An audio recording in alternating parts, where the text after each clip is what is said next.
Hi, I'm Micah, and I have 117 days to lose 53.4 pounds. Today is August the 5th, and I weighed in today exact same weight as yesterday, which is always disappointing, but that happens. Sometimes weight goes up, sometimes weight goes down, sometimes weight stays the same. I'm still well below what I needed to be today to stay on my trajectory of losing 15 pounds for this month. So I'm doing great. For breakfast today, I had another skirt steak. Here's a picture of it as I was searing it off in the pan. I really love skirt steak and flank steak, but skirt steak is slightly cheaper and it's so delicious and easy. So that was my breakfast. I had ground beef for lunch and dinner. I bought a bunch of ground beef before I started this diet, mainly because I was lazy and I thought, "Oh, I'm not going to want to cook skirt steak every day."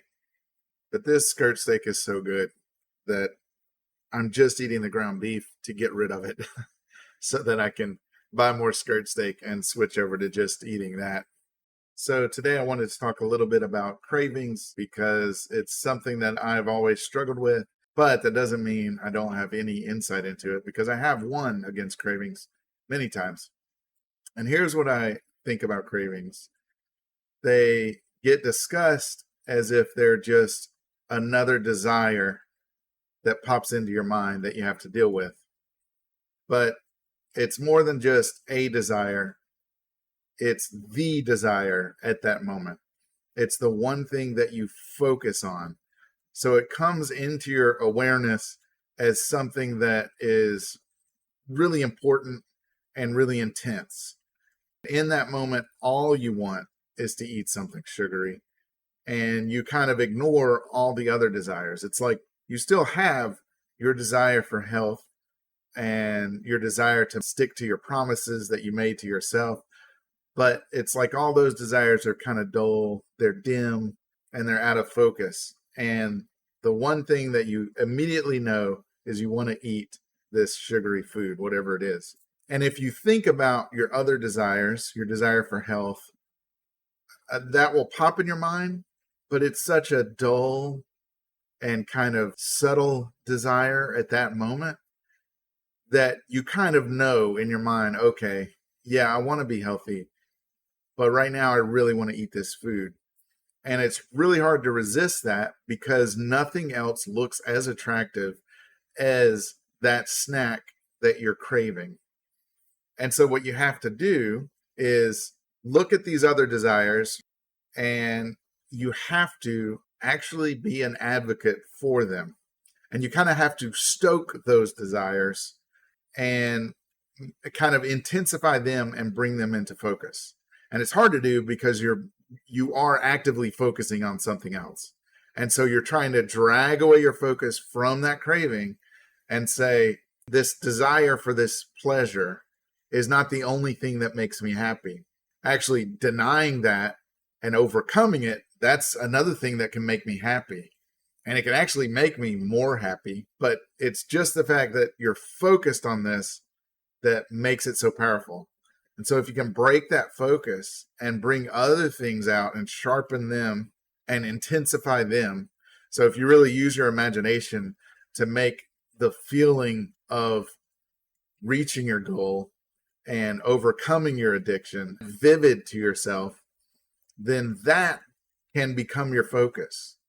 Once you feel the emotion that that would bring you, then you're able to choose that. But you can't choose that when this craving is bringing this emotion to you. Like you're thinking about, oh, this, if I eat this, I'm going to feel calm. It's going to satisfy something. It's going to feel good. And you know it will for the moment that you're eating it. And you also know that you'll feel horrible afterwards. But if you can bring the joy that you know will come after overcoming this addiction and this craving, if you can bring that joy into this present moment and vivify it and make it beautiful to you and so desirable that it overcomes the craving, then the craving becomes nothing. It disappears.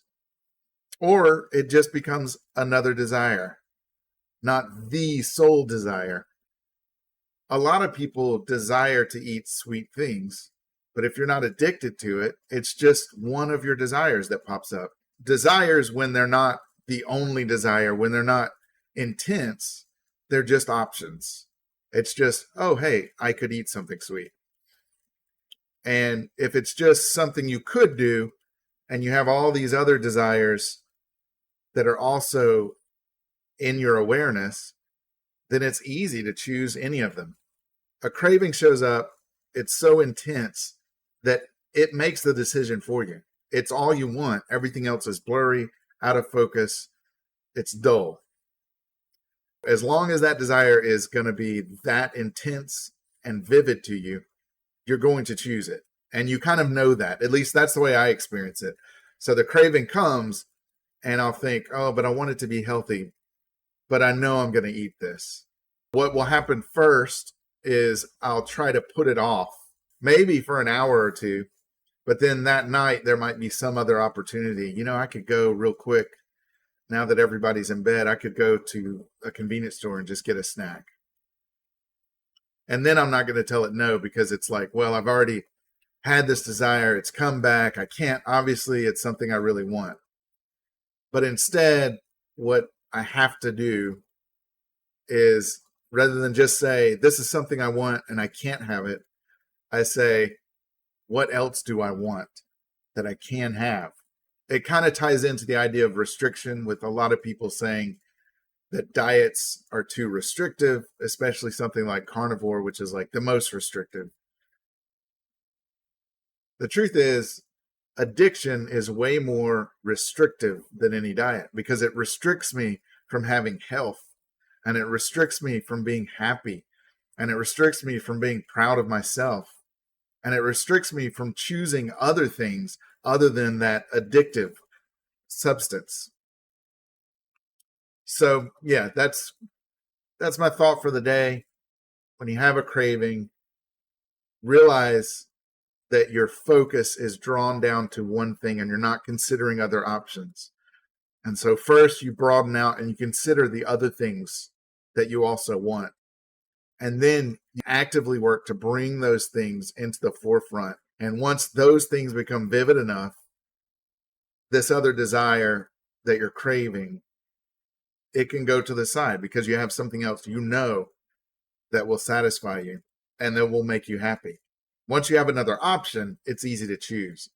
But when that craving first shows up, it seems to be the only option. It's the only one in color. So you got to start painting in those other options.